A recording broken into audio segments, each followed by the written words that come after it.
magacay waxaa weeye Cabdinuur Sheekh Maxamed Aabi waxaan ahay wakiilka hay'adda Dilaalu Sadaqa ee gobolka Afdheer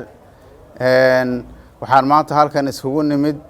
waxaa isugu yimid odayaashii guddiga abaaraha gobolka culimaa diinkii iyo waxgaradkii gobolka Afdheer ku sugnaa magaalada madaxiisa Hargeysa waxaan halkan isugu nimid inaan ka mahad celino hay'adda Dilaalu Sadaqa ilaahay fadligiisa deeqda ay noo soo direen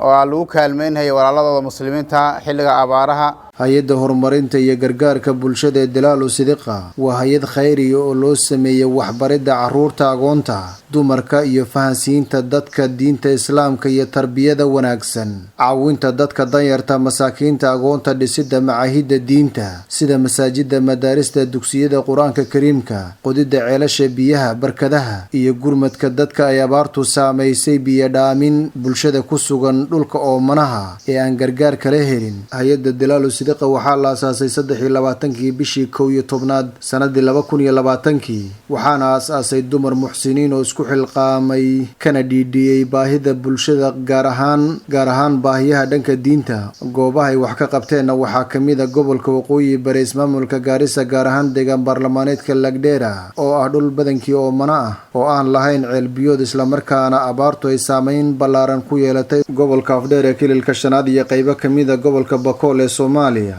haddaba aan eegna waxqabadka iyo waxyaabihii uga hirgelay gobolka Afdheer waa goob inta badan oo mane ah dadka deegaankuna 65% waa xoolo dhaqato reer guuraa ah waxaana gobolka ka jira baahiyo badan sida abaarta biyo la'aanta gaajada nafaqa darrada hooyada iyo dhallaanka.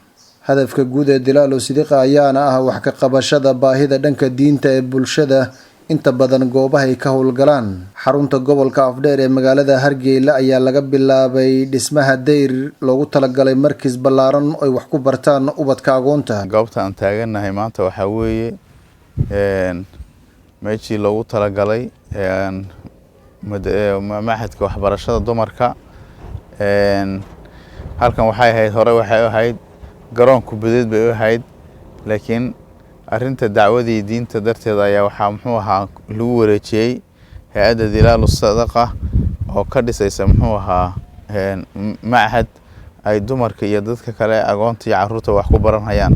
caruurta danta yar iyo guud ahaan bulshada deegaankaasi waxayna noqonaysaa xaruntii ugu weyneyd oo abid laga hirgeliyay gobolkaasi oo baahi dhanka diinta ay ka jirtay isla markaana ay dadku baahiyo badan u qabeen arrimahaasi. hay'adda horumarinta gargaarka bulshada waxay ku guuleysatay inay dhul gado dayrto isla markaana si wanaagsan loo hagaajiyay dhismaha deyrka markiska oo hadda la bogay waxaa ku baxday lacag ka badan $60,000 oo dollarka Mareykanka ah waxaana la rabaa in laga dhiso fasal ay caruurtu wax ku bartaan musqulo iyo goobo ay caruurtu seexdaan mustaqbalka hadduu alla idmo. deyrkii dhammaan waa dhammaystiran yahay dhinaca deyrka dhinaca markaan fiirino waxa weeye 120 mitir weeye oo dhinaca haga wadadii doolo iyo Hargeysa waxay sajeeyahay halkaas ah. xagga dambe koonfurta waa 70 mitir dhinacan geeska laga soo bilaabo ilaa halkan waxa weeye 100 mitir weeye iyadana laakiin halkaas uu laab ka galaa xabaalaha kaga dhow inta fi dheer ay leedahay way yar gaaban tahay. derbiga kale geeska aan asna waa 100 mitir weeye. maalmaha ciidda ayaa sidoo kale caruurtan laga farxiyaa sidii in dhar loo soo gado iyo la siiyo hadiyado kala duwan ay ku farxaan. hay'adda horumarinta gargaarka bulshada waxay caawisaa dadka danyarta ku dhaqan gobolka Afdheer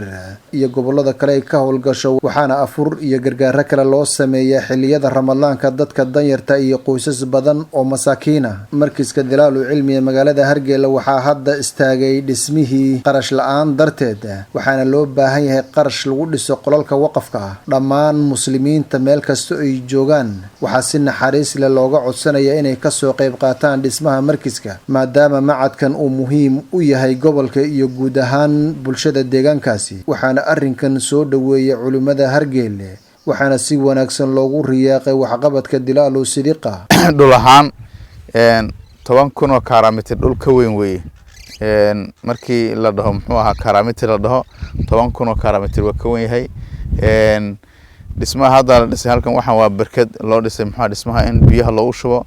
bulkeeti hadda si diyaarinay ilaa 7,000 xabo bulkeeti dhan bacaad waxba yaala dhagaxi shubkaana wuu yaalaa marka inaas waa la sii diyaariyey insha Allah taala qolkii waardiga waa dhisan yahay marka walaalaha muslimiinta meel kasta jooga waxaan ka rajaynayaa insha Allah taala macadka dhismihiisa oo magaaladan oo xarunta gobolka Afdheer ee deegaanka Soomaalida ee Itoobiya in muxuu ahaa wixii lagu tari karo inaad ku soo tarsaan insha Allah taala dadka gobolka Afdheer ayaa si wanaagsan u soo dhaweeyay arrinkan sidan horeyba u soo xusnay waxaana kamid ah hadallada culimada iyo qaar kamid ah hoggaanka dhaqanka sida tan magacayga waxa la yiraahdaa Ugaas Maxamed Ugaas Faatulle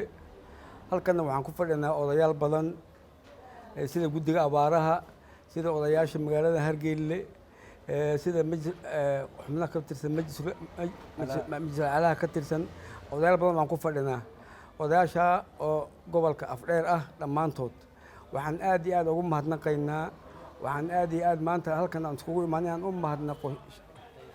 Bilaal ayda Bilaal sadaqa inaan u mahadnaqaynaa maxaa yeelay maanta abaaro badan baa dhacay dhibaatooyin badan baa dhacay wixii wax u horeeyay ee dadkan meesha hadda aan ka hadlayno jooga gobolka Afdheer wax soo gaarsiiyay waxaan khayr Allah siiyo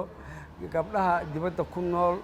ee Soomaaliyeed culimada iyo ugaaska guud ee deegaankaasi ayaa codsaday in la garab istaago gurmadkan isla markaana wax laga qabto dhismaha markiska oo dadku baahi badan u qabaan siday hadalka u dhigeen bilowdeen arrintan gargaar fara badan oo Ilaahay falligiisa ku yimid oo idinku aad sabab u tihiin oo agoon wax la siiyay guryo la dhisay oo la raba hadda kadib mustaqbalka in caruur lagu baro waxyaalo fara badan baa idin ka muuqda Ilaahay idinku waa idin ducaynaynaa waxaan marxaati ka nahay oo qirayna lacagta inayna soo gaadhay si fiican loo maareeyay marka hadda anaga waxaan naga rabtaa waxa weeye inaan idin ducayno waxaan anagu idin ka codsaynaa waxa weeye in lacagta istaagin oo soo badato